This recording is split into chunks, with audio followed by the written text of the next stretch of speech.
Hey there, welcome back to Reddit Stories, Cookie Edition. Make sure to like and subscribe to the channel for more Reddit stories. My story of ex-wife cheating on me after 26 years. Part 2. I discover her journal a month later. Yes, she maintained a journal detailing the dates, who man they were with, what they did, and how much she enjoyed it. Remember how I asked them 8 questions about what they did? She lied about all 8 of them. It comes as no surprise. Of course, her journal proves that she never used protection. One person used drugs with her in the flat, and she didn't appear to mind. She was drinking at night after I went to bed, despite the fact that neither of us drank. She was obsessed with documenting where each man used to come on her. According to one post, one of the men was larger than she was accustomed to, and his absolutely pleased her. He'd make her climax, then wait for her to calm down before starting all over again. That destroyed my heart. She is just concerned about her 26th year. When I blew out over it all, she of course stated I was more angry about it than about helping her get through it. I discovered she took a pregnancy test, and she claims she did so to check she wasn't pregnant. This was roughly 2 weeks before I discovered the truth. We were never able to have children, therefore the pregnancy test was quite painful for me. To be honest, I'm still unhappy about it. She writes how she wants to the person who stole the money so desperately, just one more time, 2 weeks after I was in the hospital for my suicide attempt. She can't take her mind off him. But to me, she's saying sorry, it's over, she loves me, she wants our marriage, and she's glad I didn't leave. Now, I realize she didn't respect me because she believed I would never leave her and that she could do anything she wanted and I would always remain. She was probably correct as well. However, the best is yet to come. She suggests we need a trial separation in late March 2021. I agree to spend 2-3 months at my brother's place in another state, which is 8 hours distant. The day of my relocation arrives, and I am unable to go. I just cannot. I unload the truck. She completely loses it over me, enraged that I am not going. She smashed potted plants into the ground, broke everything in her path, photos, faces. She basically trashed our living room. She has me pinned to the ground and is smashing her fists into my chest. To be honest, it was kind of humorous, but it also stung. I eventually pull her off of me. I can see now that she was furious that I was staying and that I was going to interfere with her plans to cheat again, but I still believe she has stopped cheating and wants to be with me. She relaxes and says she'll be seeing her sister for a few hours. I really drove past an AP2's residence since I suspected she was there. However, I don't see her automobile. Everything seems to be okay the following day, Sunday. She suggests that you at least pay a visit to your brother for a few days and that this may be all that we need. I concur. The day before I leave, she starts but abruptly ends it. She has a suspicious expression on her face, but I don't really think much. The following day, as I'm getting ready to leave, it dawns on me that she cheated again, and that's why she didn't want to have the day before, because she was afraid I'd notice. I confront her, but she refuses. But thinking back, she must have cheated at some point the prior Saturday, when we battled about my not wanting to split, or the following day, Sunday, so I'm leaving on Tuesday. Wednesday is my birthday. We text, call, and video chat every day, and she tells me she misses me, loves me, and wants me to be her spouse. For my birthday, I treat myself to pizza with a childhood buddy. I'm supposed to call her after I leave, but she messages me and says she's going to work out and walk the dogs, so I can call later. So I call later when I'm on my way home to my brother's place. We chat, and I tell her how my buddy said to me and how I'd rather focus on our marriage since I don't want anybody else. She asks whether I'm ready to put everything behind me. Yes, I say. When I get home on Saturday, I check her email for some reason. She erased the email from her inbox, trash, and other folders, but I checked the critical folder. At 7:37 p.m. on my birthday, she switches off her locate my iPhone and has with the person who took the money. This is when she texted me, saying she had things to do and that I may call later. My second D-Day has arrived. I text her, she's at work, and ask her how she can cheat on me on my birthday, and she replies we'll discuss when she gets home. I decide to go to her workplace and black out in front of her coworkers, yelling that she's and other such things. Of course, I'm suddenly the crazy spouse, and they undoubtedly understand why she cheat on me. We had a massive quarrel when she comes home. She goes to spend the night with her sister. We texted throughout the night, and I asked her when she stopped loving me. She claims she is still. I filed for divorce 2 days later and moved to my brother's place a week later. I take both dogs, we don't have any children, and leave most of my belongings, including furniture, the fridge, the washer/dryer, the treadmill, and everything else, knowing that I would return someday since we are destined to be together.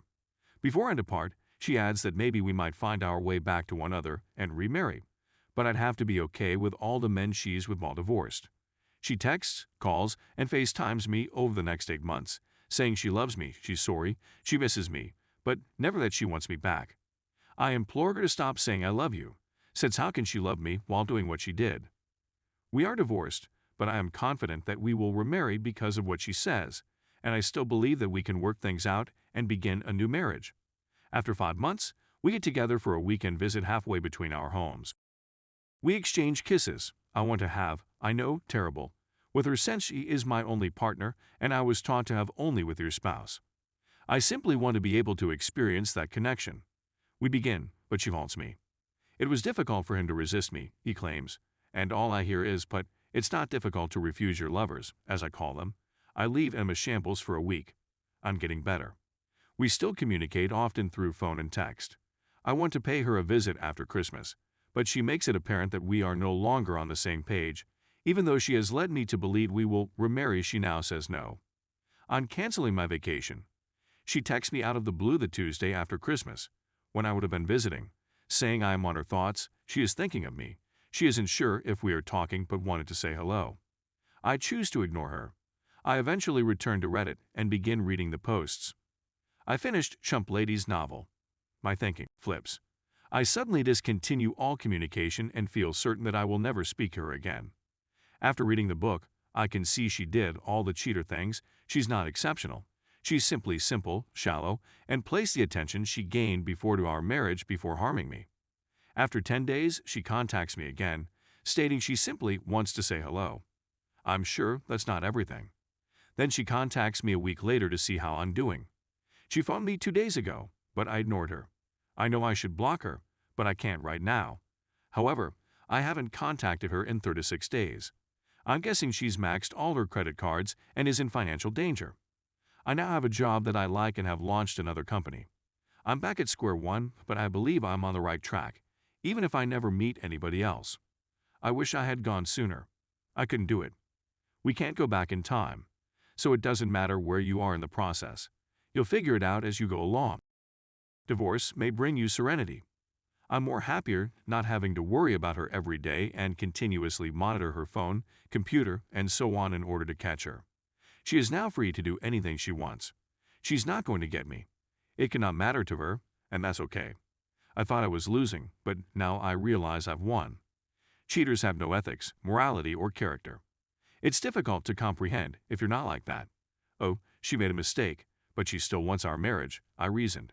She abandoned the marriage when she began flirting and eventually had affairs.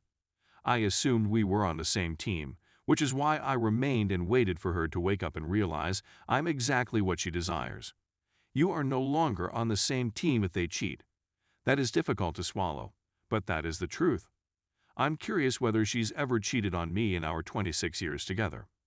We worked from home for a long time, so she spent a lot of time with me, and I'm not sure how she would have met someone.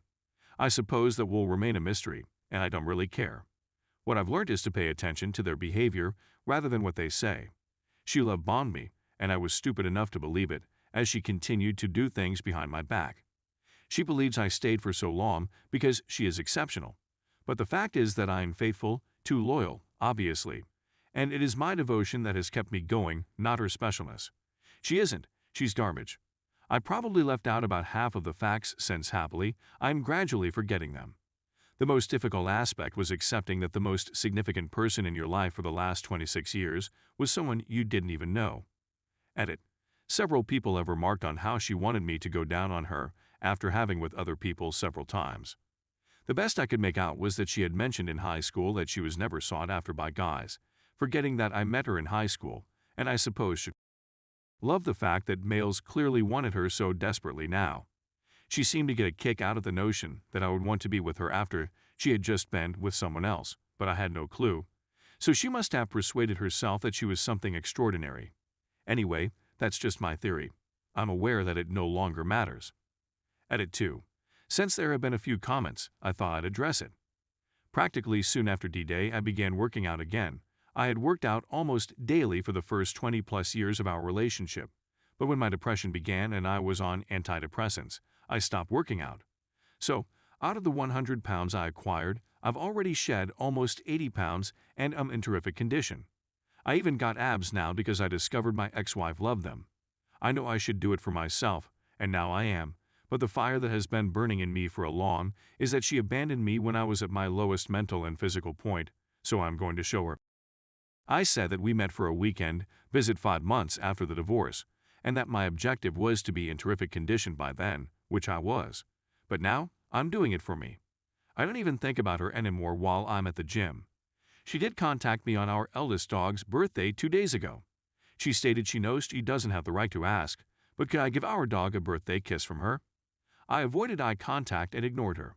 I do want to thank everyone for their support. The comments mean the world to me, and I wish I would have came here on D-Day. Thanks for watching my video. Make sure to like and subscribe for more Reddit stories.